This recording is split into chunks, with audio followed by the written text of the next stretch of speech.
Basically, I'm better than you because I struggled and I didn't rely on a drug, which is complete garbage. So it's this leaning into the virtue of the struggle. Brad just phrased it as the hero's journey. Bringing you a reasoned approach to health and fitness. This is the Phi Life Podcast. Welcome to the Phi Life Podcast. I'm John Barban. With me is Brad Pilon.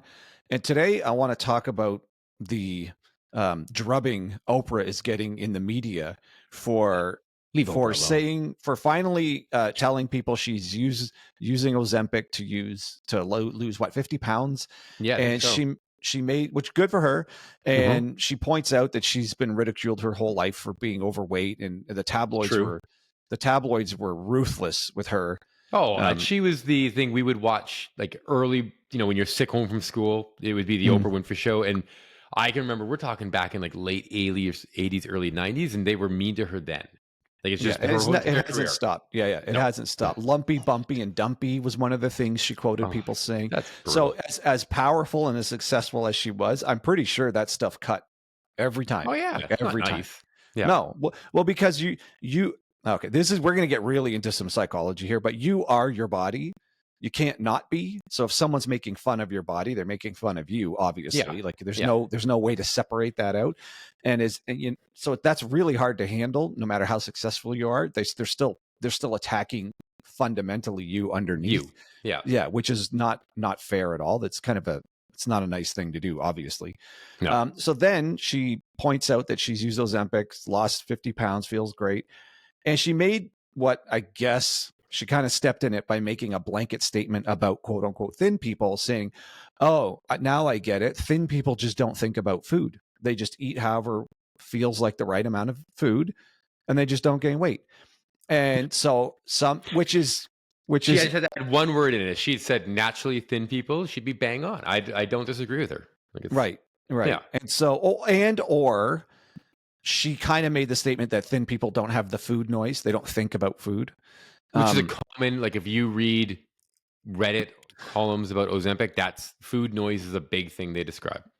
Well, right. Okay. So there's a lot more to get into here, but so some people started ripping on her saying I'm thin and I always think about food and I just use discipline and I don't create an obesogenic environment because I'm thin. I'm better than you because I struggled and I didn't rely on a drug, which is complete garbage. So it's this leaning into the virtue of the struggle. Brad just phrased it as the hero's journey. The hero's journey, right? Yeah. I this terrible inflection. I realized I was overweight and I decided to do something about it. But the interesting thing about that hero's journey is that's not a naturally thin person. That's someone who's lost weight. Right. Different. Yeah. Well, okay. Right. Exactly. Yeah. So losing weight, there's nothing virtuous about losing weight. It's almost, I'm almost to the point where I'll always say, hold on, there's nothing virtuous about being thin, right? Like I do think that there's some, like if you were 300 pounds and you got down to 200 pounds, I think you can pat yourself on the back for that. Like you did that. Well, I didn't say the effort isn't something to be proud of. Oh, okay. Sorry. I just said it's not virtuous. There's nothing. Okay, so what you're being, you're not better than I see. Yeah, I'm with. There's no virtue in it. It's not a moral stance to take because you've overcome the instinct to eat. You're talking about the core root instinct of the fundamental thing of life is to eat, and the other one is to procreate. And you're taking some pride in withholding one of those two things. It's almost to me, it's almost like a religious thing, like various religions, like chastity or like denying yourself the pleasure of sex is some kind of virtue in some religion, in many religions actually. And so I think there's something like that, a misplaced sense that it's spiritually building to deny something that's pleasurable. It's completely bizarre. The sex thing is just ridiculous. But then it just seems to parallel the idea of denying food, and somehow if you can deny that root instinct, then that's somehow virtuous that you've overcome it, which is bullshit. Yeah. It's not, there's no virtue in it at all. It doesn't mean it's not really hard to do. And it doesn't mean that it doesn't also produce weight loss and the change in the look and the shape of your body. Yeah. Obviously it makes you feel better about yourself, but it doesn't make you better about yourself, but it doesn't make you better than anyone else. And it almost sounds like if you struggle and suffer to lose weight, somehow they want to believe they're better than the person who never had to struggle or suffer to lose weight. Right. I would argue too that the people commenting about what Oprah said were exactly that. People who've had to put the effort in to lose weight, whereas Oprah was, as far as I can interpret what she was saying, quite clearly talking about people who just naturally been thin their whole lives, don't think about food as much. That's if the effect of Ozempic makes her feel like a naturally thin person, then she's ergo, I'm thinking about food less, therefore they do. Like, I think it's a pretty, I can see exactly why she thought that, right? Well, And I can see if you've never gained weight and then had to take it back off, you actually don't know what you're talking about because you've never been in the position to have to take it back off. Yeah, and if you've you can't comment on what she's describing because she's describing someone who you haven't been, which is someone who's been thin their whole life. The minute you've had to diet down, you're no longer who she was addressing in that comment. Well, it's impossible for someone who's been thin their whole life to suggest that they know what it's like to battle against whatever the food cravings are that led to weight gain, and then on top of that to lose weight.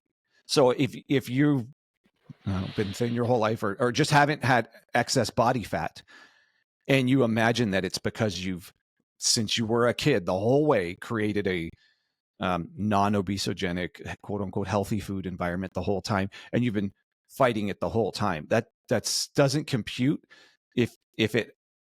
How would you know? Because you haven't gained weight to take it back off. Like, it doesn't make sense that you would put that degree of effort in to not gain weight. Nobody does that. That doesn't even make any sense. You're saying, like, for me, if I'm like, oh, dude, no, I think about food all the time. You'd be like, yeah, but you don't have a point of reference. You've never been. Ooh, almost said something silly there.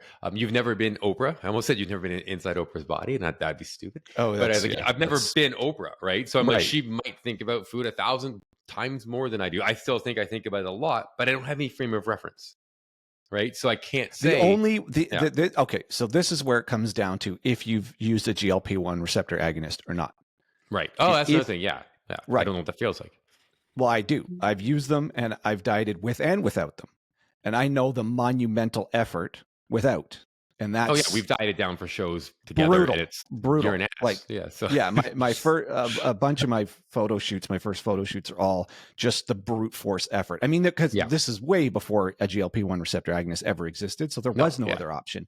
And it is just brute force. You're fighting it the whole way. Anyone who's dieted down and is listening knows exactly what I'm talking about. Yeah, no matter how good you are at tracking your calories, no matter how good you are, finding clever ways of using sugar-free Jell-O or sugar-free pudding to satisfy cravings, you're still miserable for those last definitely 2 months. Like the first little bit, you're just excited, you're seeing results, and then all of a sudden the monotony of it kicks in, and then the you're not eating what you want to eat kicks in, and that's horrible. Yeah. Well, you go to bed hungry every day.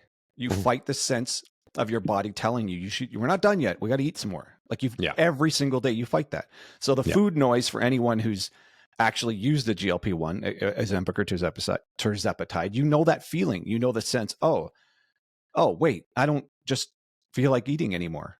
And the difference is you just eat to what feels about right, and then you just stop. And that's it. Yeah. That's it. There is no going to bed hungry. There is no effort. I actually did it as an experiment. I said, me and my girlfriend were like, okay, we're going to try this, but we're not going to diet. We're not going to think at all about anything. We're just going to go out and just eat how we normally eat. We're not changing we're not actively, consciously changing what we're doing. Like, gotcha. I want to see if this is just makes the conscious dieting effort easier, or if if left to your own devices, you just eat less.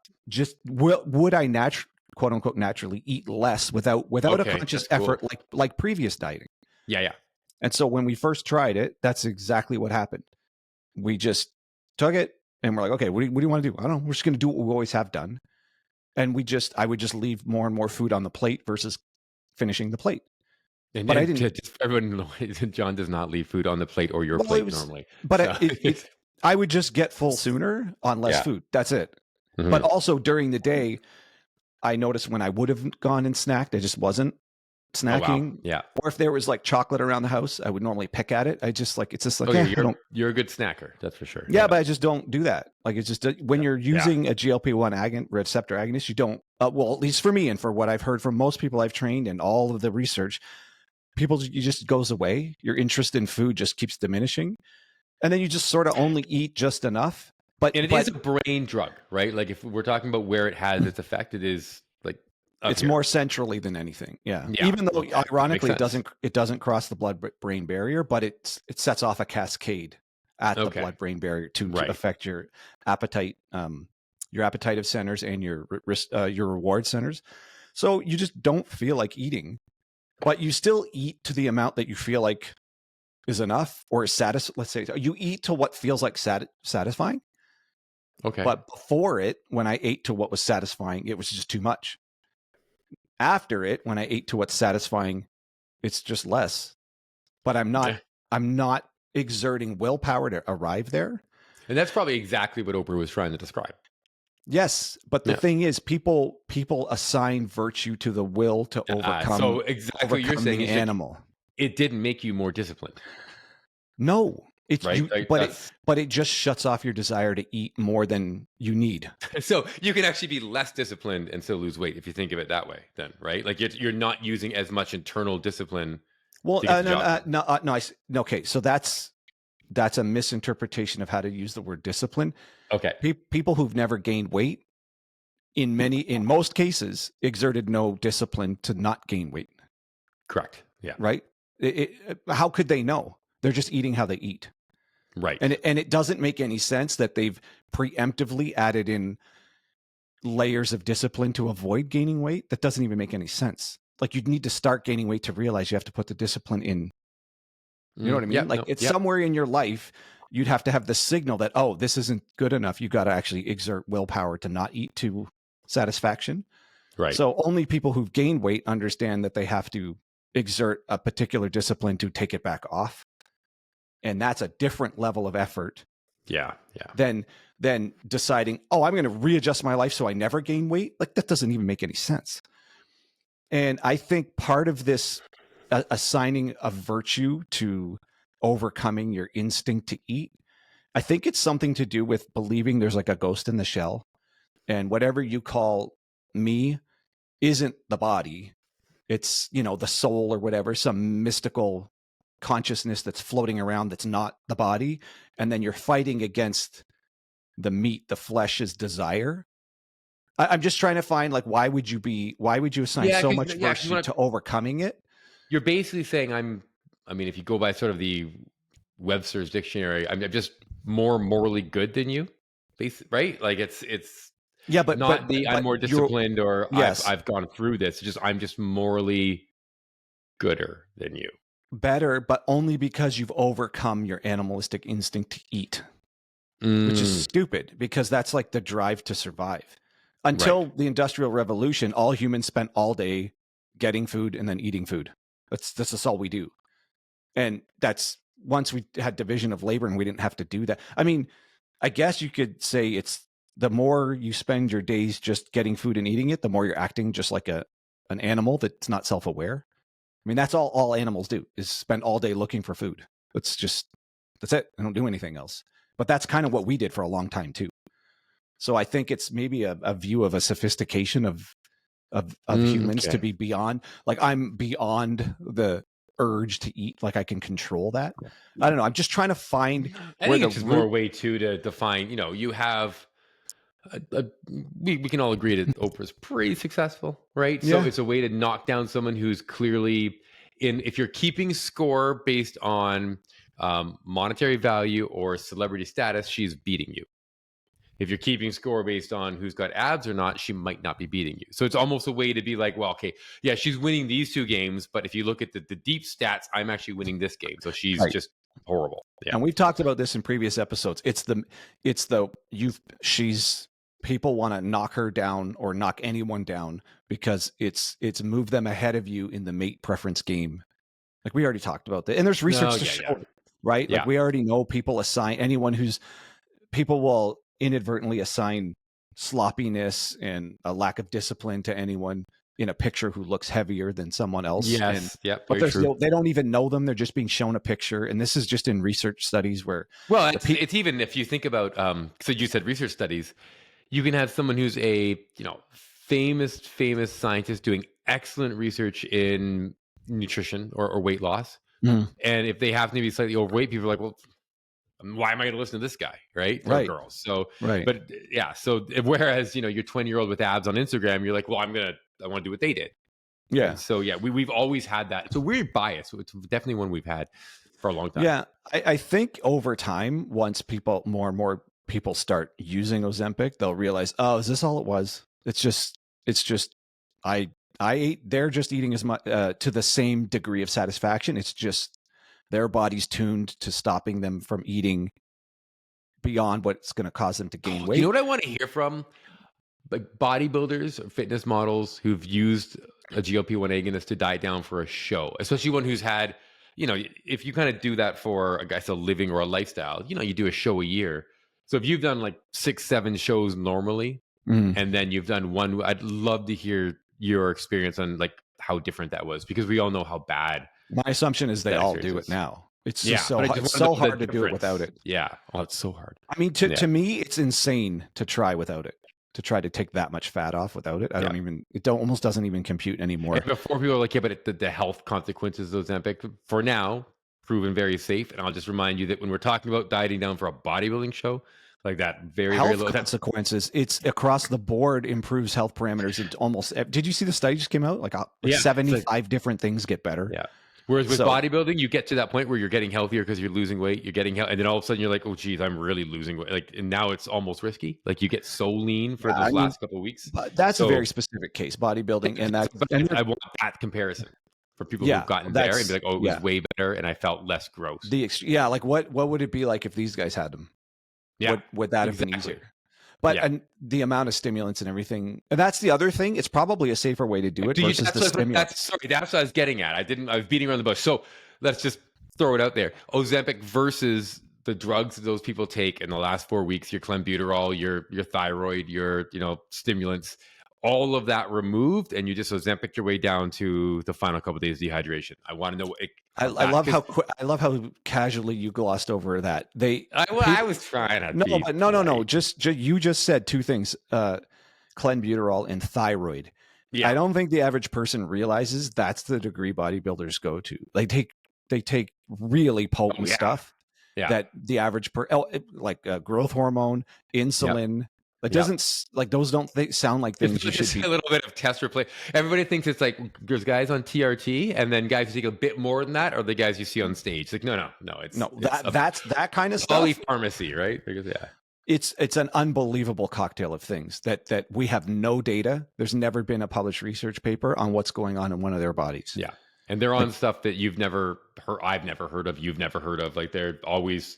Well, it's not cutting edge. It's not just bioidentical testosterone. It's synthetic derivatives. Then it's growth hormone. Then peptides of growth hormones. Then insulin, which I find insane. Anyone who knows anybody or has diabetes, could you imagine someone without diabetes just randomly injecting insulin? And they do. Just seems like just insanity. Then clenbuterol, which is a super strong beta agonist, and it should cause some fat release. I guess it's somewhat of a potent stimulant too, but they'll take stimulants on top of that. But then they'll also take thyroid hormone, which is one of the master regulators of your metabolism. So anyone who's been hypo or hyperthyroid, you know how potent that is. So imagine taking all of that stuff, but imagine taking half of that away and just taking Ozempic instead. Yeah. So it might actually make that sport healthier. But yeah, just if anybody's done the comparison, I'd love to hear it.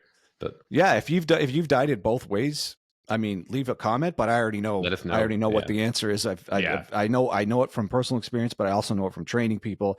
It's night and day. It's completely different, and many people they even have a hard time articulating it. They're almost at a loss for words when they're like, I just can't believe that this is all it ever was. I just don't think about food anymore, and that's that. And then. And they again, and a couple people I've been training lately, I said the same thing. I said, don't do anything differently. Just titrate up to your dose, but don't think about dieting. Don't think about any of that stuff. Just see what happens. Yeah. And then as they slowly lose their appetite, or the appetite starts getting smaller, I don't really know how else to say that, and the food noise gets quieter, Yeah. then only then start on habit change. I find that too many people try to get to it too fast. Yeah. And so over time, so one particular person I'm thinking of had a habit of drinking wine and eating chocolate, which chocolate pairs nicely with wine after dinner. True. That is true. Yeah. And then I kind of, I kind of brought up the topic. I said, okay, so how's it going? It was like, yeah, the appetite's coming down. And then I said, I noticed, your after dinner routine. I put it this way. I said, okay, so you're on your way. You do want to lose weight. It is controlling your appetite, but it's not fully under control, let's say yet. Mm-hmm. But your after dinner routine is both chocolate and wine. And if you have enough wine, you're essentially shutting off your body's ability to burn fat, plus you're mainlining. That whole night.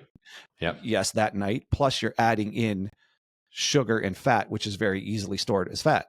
So you're kind of killing all of the effort of the day just with that after dinner routine alone. Yeah. Especially the more wine you drink, the more chocolate you eat, because it just inhibits it, right? So our first step was, okay, how about we separate the chocolate from the wine? So if you're going to have wine, but not the chocolate. If you're going to have the chocolate, not the wine. Let's just start there. Very simple habit change. I feel too many people try to hit everything all at once. All at once, every time. And then they're like a weekend, they're done. Yeah. Even with Ozempic, that's hard.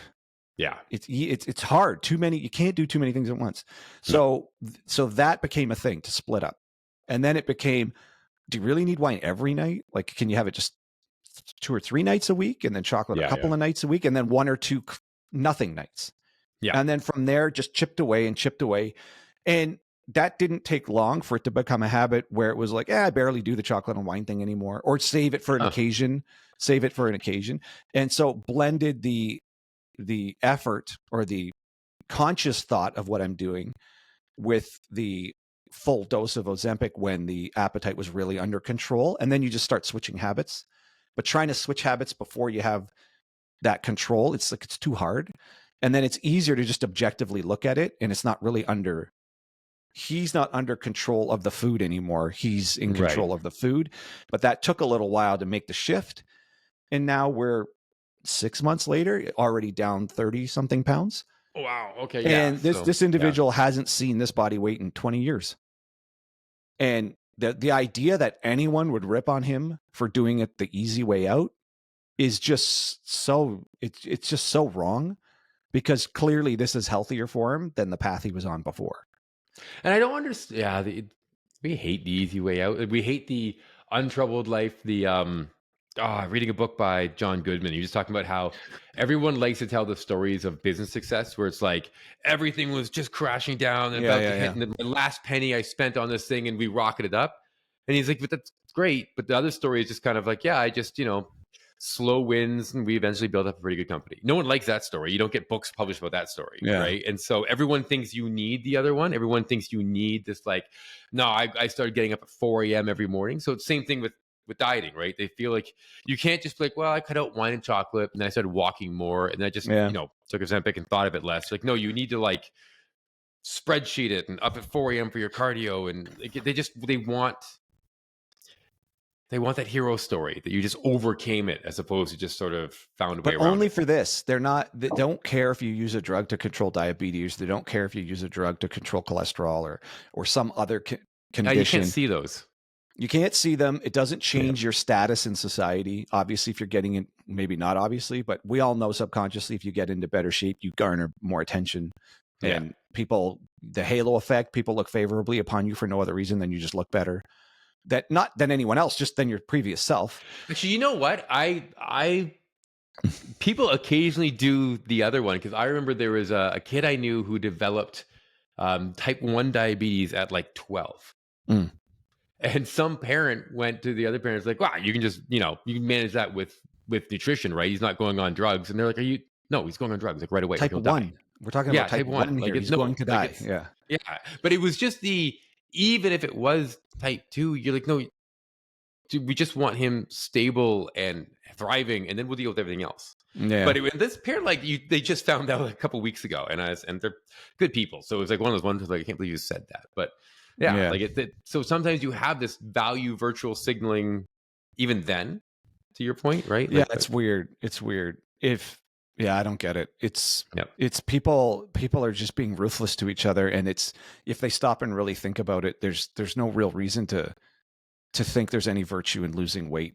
Yes, it's hard, and overcoming any challenge there's some character building to that and all of that stuff.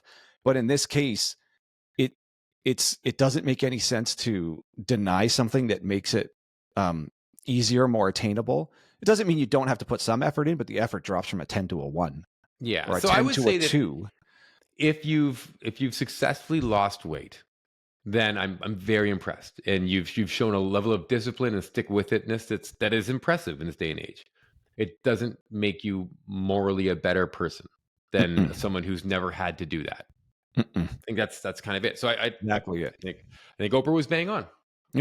Yep. And if you are struggling with weight and you've tried everyththing else and it hasn't worked, give Ozempic a shot and see what happens there. Yeah. And definitely leave a comment on your experience if you have.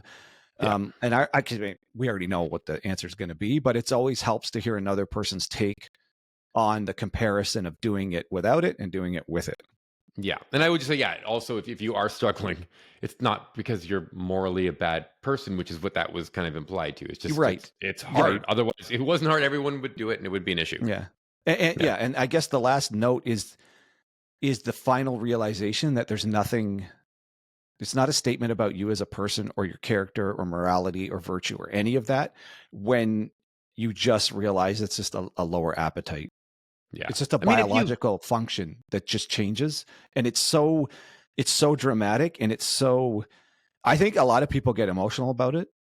Like I know other people I've worked with were like that. Yeah. They're like, I can't believe I spent most of my life getting picked on for something that is really just boils down to a biological process where I just happen to, when I eat to satisfaction, I gain weight. And when somebody else eats to also satisfaction, they just don't gain weight. Yeah. And for some reason I get picked on and I feel lousy about myself and they don't. But when the act of eating to perceptually is the same, we just both ate until we were satisfied. Yeah. And then you switch that, and now they lose weight and they get really emotional because they're like, oh my God, I put up with this kind of emotional trauma for no reason. It was just a process. Yeah. Even if you think about it, intermittent fasting, and you're just trying your best to ignore the food noise for a set period of time, as opposed to dieting, which is you're regulating it constantly. So it's almost the same. It's like I could just ignore it for a bit, but like with dieting and life, you're regulating it. You're trying to. It's difficult because it's, to your point, the noise is always there. Well, that's why we always arrive back at fasting is the only feasible way. Yep. And then I always think about this too, right? The way most homes in North America, I haven't seen a lot of homes outside of North America, but the ones in North America, like the kitchen is basically the heart of the house. It's hard not to walk through the kitchen. Yeah. So it's always there. The kitchen isn't just a cupboard off the side of the house, right? It's always like, bam, right. So you're always, even if you're not having food noise, you're having food visual cues. And then you're like, oh, we got Oreos. Okay. It's always there, and we're always driven to eat it. Exactly. Anyway, right. So I guess we'll close back. We'll close the loop. Oprah got unfairly criticized for this, and it's just unbelievable that people will attack no matter what. And it's kind of a sad statement on society in general, where no one wants to say, "Oh, good for you." It's more find a reason to cut people down. And if the minute someone makes a generalized statement, you want to prove that you're not that statement. Yeah, that was not the point. You want to let everyone know. Yeah. The point of her comment was that she thought anyone other than her who's thinner had just more willpower than her. That's more or less what she was saying. She didn't go, do you know what I found is just that, Jim from North Carolina just thinks of food less, right? She just said so generalizations don't mean you. That's right. Jim. So which is too bad, because since she is such a powerful voice, it would be better if she's done some documentaries on this already, and she has been trying to get the word out. Like, a lot of people could benefit from this. I mean, I think within the next 10 years, it's just be prophylactic. Almost everyone will be using it. Yeah. So anyways, well, you know what? Oprah, we're with you. We think you're doing fine. And for all the time you've been criticized, that has never been fair, and you never deserved it. Agreed. Good place to leave it then? Yeah, absolutely. All right. So for Brad Pilon, I'm John Barban, and that's your Phi Life Podcast.